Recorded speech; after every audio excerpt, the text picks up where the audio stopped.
Next up, we have real-world earning potential. When discussing possible revenue, understand we're not guaranteeing any specific figure because it will depend on your level of commitment. So this might sound kind of braggy, but again, if you've done it, it's not bragging. So,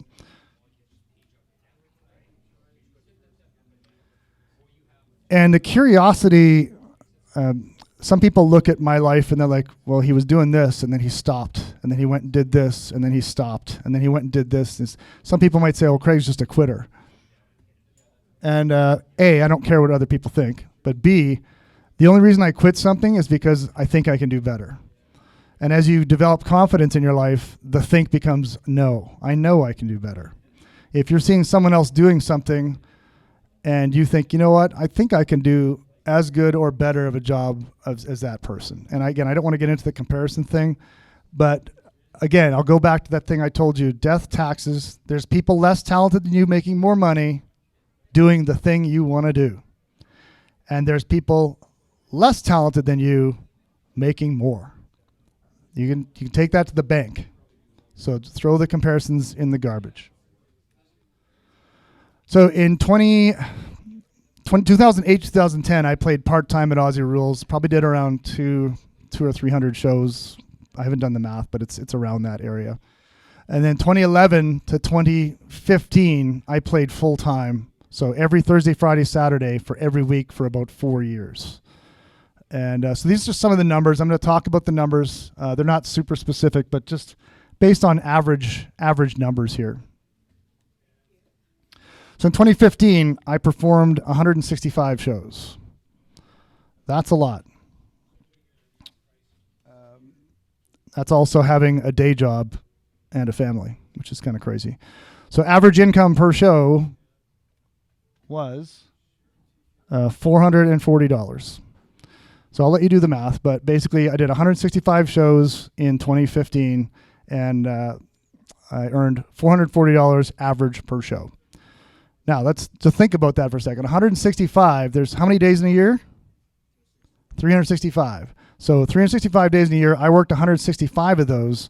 I had 200 days that I could do whatever I wanted to do. I could work on my hobbies, I could spend time with my family, I could practice, I could memorize more songs. There's other things I could be doing. So I worked 165 days as a professional musician in 2015 and I made $440 per show on average.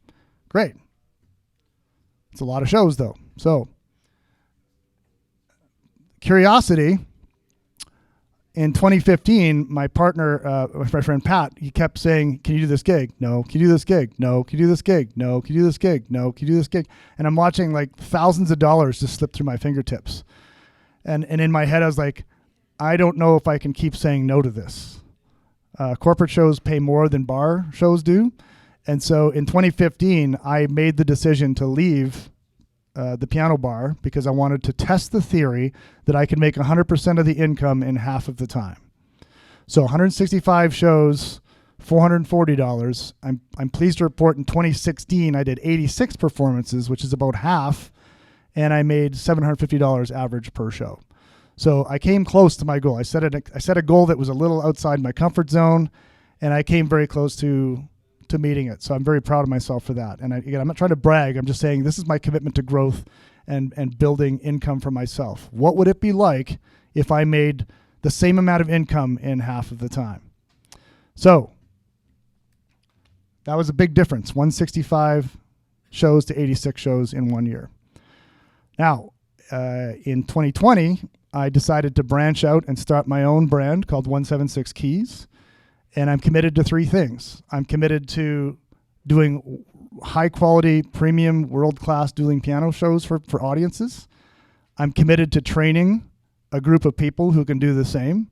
And I'm also committed to giving back to the community. So every show that we do at 176 Keys, we are donating $150 to the Mustard Seed, to the Drop-In Center, and to the Calgary Dream Center. Every month we rotate which charity we are supporting. So it's not about gimme, gimme, gimme, I want more money.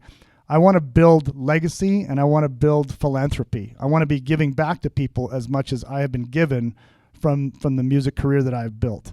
And so because I've built my own brand, in 2022, I came very close to doing the 100% in half the time trick again because I'm committed to growth. So in 2022, I did 41 performances, and because I'm running the business and it's different, you earn more money. So average income per show went up to $1,550. So we went from 440 up to 750 up to 1,550. So you can see a pattern developing here. It's like I'm committed to growth. 2015 to 2016, there was a radical change. 2016 to 2022, another radical change. And so I'm not sure what the next 2 or 3 years is going to look like, but I'm committed to growing that number. And not just because it's a number. There's more to life than money. But what would it be like if every income was an average of $2,000 per show? What would it be like if there was 5 people that I've trained who are generating similar incomes for themselves? I've done it for myself.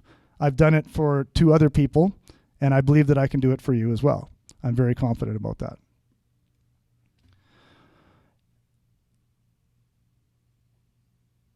We need players. I have people asking me to do gigs, and I have to say no. I don't like saying no, but until I train more people to do this, it's like, I'm sorry, I can't help you. So we've had to say no to gig opportunities because we're already booked and we're leaving money on the table. There's a lot of corporate shows and there's a lot of companies and people who need piano entertainers like myself and some of my colleagues, and we're just really busy.